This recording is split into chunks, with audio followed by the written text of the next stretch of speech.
गुजारिश करूंगा हमारी बहन हीना से, जो अनिस डिफेंस एकेडमी पुणे में है, वो आए। कई बार हम सोचते हैं कि हमारे बच्चे जो हैं वो आर्मी, नेवी और एयरफोर्स में नहीं जा पाते, डिफेंस सर्विसेज जो हमारे बॉर्डर सेफ्टी फोर्स और पुलिस भर्ती में नहीं जा पाते। मैं खुद पूना में देखकर सरप्राइज हो गया था कि हमारे मुस्लिम कम्युनिटी का भी डिफेंस एकेडमी है। ये अपने आप में बहुत बड़ी बात है कि हमारे मुस्लिम कम्युनिटी का भी डिफेंस एकेडमी है और बेहतरीन डिफेंस एकेडमी है।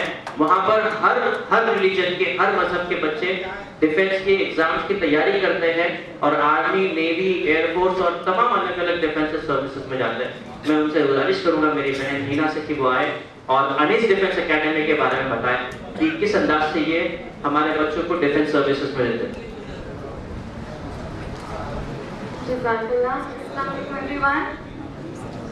जी, हमारा नाम तस्मिया है जी।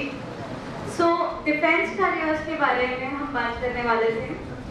डिफेंस कैरियर्स के बारे में जैसा कि सर ने मेंशन किया, अवेयरनेस नहीं है। सर ने एडवर्टाइजिंग के बारे में कहा कि अवेयरनेस नहीं है हमारे माशरे में, जिसकी वजह से बहुत सारी अपॉर्चुनिटीज रह जाती हैं।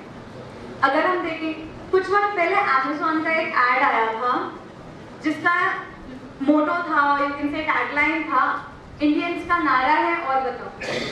हमें कोई चीज पसंद भी आ जाए, हम 4 चीजों से कंपेयर किए बिना नहीं लेते। और बताओ, और कोई कलर बताओ, और कोई डिजाइन बताओ, हर चीज में we want to see more options.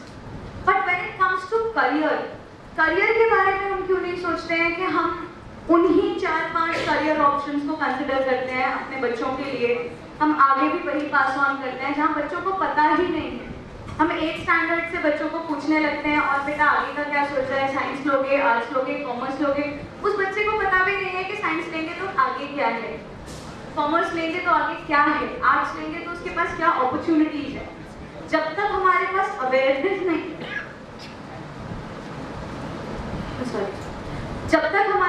Awareness नहीं है कि किस किस्म की अपॉर्चुनिटीज हैं बच्चों के लिए, तब तक हम उन अपॉर्चुनिटीज को पूरी तरीके से वसूल भी नहीं कर पाएंगे। When it comes to defense careers, we see कि डिफेंस में मुस्लिम बच्चे काफी कम जाते हैं। क्या स्टीरियोटाइप्स हैं, क्या मानना है, जैसा कि अभी सर ने कहा कि वो खुद हैरत में चले गए थे ये सोच के कि किसी मुस्लिम का भी एनडीए डिफेंस एकेडमी है जहाँ पर they are training for NDA, CDS and all these exams. हमें पता ही नहीं है। एक और बात सर ने मेंशन करी थी, जो उन्होंने कहा कि वो 7th स्टैंडर्ड से ही बच्चों को ट्रेन करना स्टार्ट करते हैं, बच्चों का माइंड बनाना स्टार्ट करते हैं कि बच्चा जब स्कूल और एजुकेशन सिस्टम से होकर आता है तो ऑलरेडी काफी कुछ सीख कर आता है, और फिर उन चीजों को अनलर्न कराकर नई चीजें सिखाना, नया सीखने का तरीका सिखाना काफी डिफिकल्ट हो जाता है। हमारे यहाँ पे हम स्टूडेंट्स को right from 1st standard train करते हैं। बच्चों के पास 4th स्टैंडर्ड से अपॉर्चुनिटीज रहती हैं। 4th स्टैंडर्ड से दे कैन स्टार्ट प्रिपेयरिंग, जहाँ पे सैनिक स्कूल्स के एग्जाम्स हैं, नवोदया के एग्जाम्स हैं, RIMC के एंट्रेंस एग्जाम्स हैं, राष्ट्रीय इंडियन मिलिट्री कॉलेज। कंट्री में एक राष्ट्रीय इंडियन मिलिट्री कॉलेज है देहरादून में। हर स्टेट से एक बच्चा सिलेक्ट होता है। वी ऑल कैन इमेजिन कि उसका एंट्रेंस एग्जामिनेशन किस लेवल का कंपटीशन लेता है, कि हर स्टेट से एक बच्चा सिलेक्ट होता है। महाराष्ट्र से 2 बच्चे सिलेक्ट होते हैं। So we are on the positive end of that. Coming to girls, even as ma'am mention कि अब गर्ल्स को भी हम जब एम्पावर करेंगे, अपॉर्चुनिटीज बताएंगे। अब अगर मैं बोलूँ कि हम डिफेंस में लड़कियों को भी भेज सकते हैं, हम फौरन इमेजिन करते हैं कि यूनिफॉर्म में बस बंदूक लेके दौड़ रहे। ऐसा नहीं है। There are multiple opportunities for girls. अब तो एनडीए ने भी लड़कियों के लिए एक्सेप्टेंस स्टार्ट कर दिया है। इंशाल्लाह अब की 14 नवंबर को लड़कियां भी एंट्रेंस एग्जाम देने वाली है। हमारे यहाँ तो लड़के डरे हुए हैं कि अब लड़कियां आ गई है कंपटीशन में। लेकिन और भी बहुत सी अपॉर्चुनिटीज हैं। नर्सिंग कोर्सेज हैं, MNS है, military nursing school, we have women military police. So we have all these different courses जो एक्सक्लूसिवली गर्ल्स के लिए हैं। जो गर्ल्स अगर अपियर करेंगी, डिफेंस में बहुत सारी पोस्ट और बहुत सारी अपॉर्चुनिटीज हैं जिसके बारे में लोगों को पता ही नहीं है। सो इंशाल्लाह उसकी अवेयरनेस फैलाकर we are trying to get students. हमारे यहाँ पे we train students right from, even when it comes to NDA, we start training students right from the 10th standard. कि 12th के बाद अगर वो NDA के लिए अपियर करने वाले हैं, NDA के एंट्रेंस के लिए, तो 10th स्टैंडर्ड से उनकी ट्रेनिंग स्टार्ट होती है, जहाँ पे बच्चे सुबह 6 बजे से रात को 11 बजे तक पढ़ते हैं। तो अब पढ़ते हैं तो पेरेंट्स उनके डर जाते हैं कि बच्चा इतने घंटे पढ़ेगा, कैसे होगा।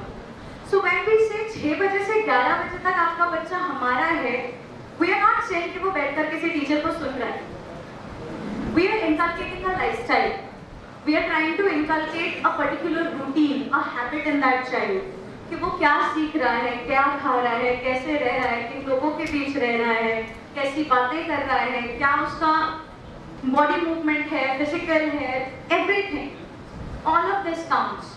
N entire lifestyle is being inculcated in those students. So जब हम डिफेंस करियर्स की बातें करते हैं, डिफेंस करियर्स में we have सैनिक schools in every district, we have सैनिक schools in every state, we have Navodaya in every district, we have राष्ट्र मिलिट्री schools 5 हैं कंट्री में, RIMC, I told you all about that.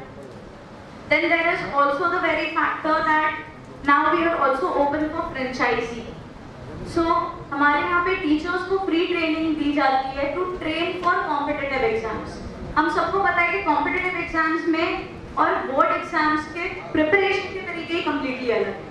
जब बच्चा board exams के लिए तैयार कर रहा होता है, उनकी अप्रोच ही कम्प्लीटली अलग होती है with respect to a child जो कॉम्पिटिटिव एग्जाम्स के लिए तैयारी कर रहे हैं। कॉम्पिटिटिव एग्जाम का बच्चा आपको कभी ये बोलता हुआ नहीं मिलेगा कि सिलेबस के बाहर आएगा, ये हमको पढ़ाया ही नहीं था। करेक्ट, कॉम्पिटिटिव एग्जाम का बच्चा हमेशा इस कॉन्फिडेंस पे जाता है कि मुझे कितना आता है। Therefore, they have a lot in order to learn as well as to explore. Board exams की जहाँ तक बात आती है, बोर्ड एग्जाम्स का पर्सपेक्टिव ही अलग है। बोर्ड एग्जाम्स में पासिंग मार्क्स होते हैं, कॉम्पिटिटिव एग्जाम्स में कट ऑफ्स होते हैं। कंप्लीटली डिफरेंट अप्रोच है, कंप्लीटली डिफरेंट तरीके हैं पढ़ाई के।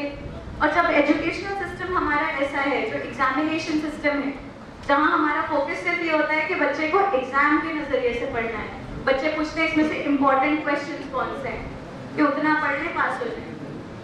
जब हमारे यहाँ पर बच्चों के अंदर ये चीज़ इनकलकेट की जा रही है तो इट गेट्स वेरी डिफिकल्ट। अगर बच्चों को सही उम्र से ये चीज़ नहीं सिखाई जाएगी कि कैसे उन्हें सीखना है, तो बच्चे आगे चल के उसी चीज़ पर एडमेंट हो जाते हैं जहाँ पर हम एज पेरेंट्स हो जाते हैं एक पॉइंट के बाद, where we don't want to explore. हमें नई चीज़ों से डर लगता है।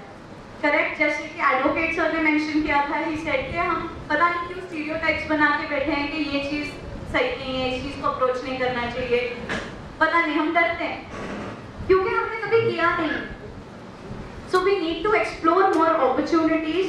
हम लोगों ने होम स्कूलिंग और नो स्कूलिंग जैसे कॉन्सेप्ट्स के लिए भी सिलेबस कंप्लीटली डिज़ाइन किए हैं, जिसके अंदर अगर बच्चा आज कोविड के टाइम्स में घर से सेपरेट स्कूलिंग लेना चाहे, जहाँ पर उसको basics mathematics, English, aptitude and psychology, ये 4 चीज़ें तो हर कॉम्पिटिटिव एग्जाम के लिए आपको जरूरी है।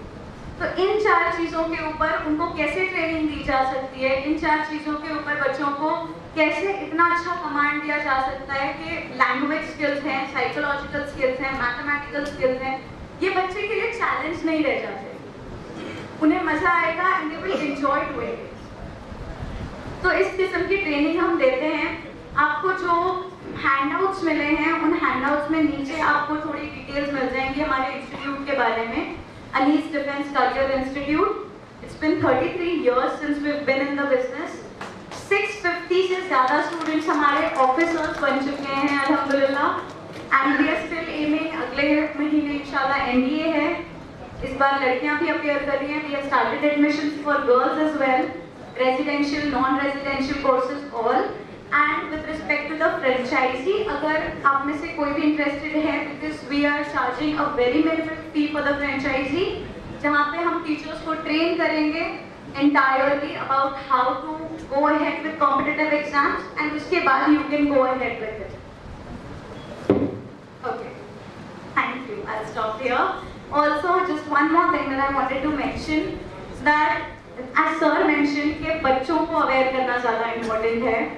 So I still count myself in the youth, and I am very thankful for MMNF for what they are doing, क्योंकि दोपहर से since I'm sitting here, this entire session has been very informational for me. I've learned a lot of new things, so thank you very much.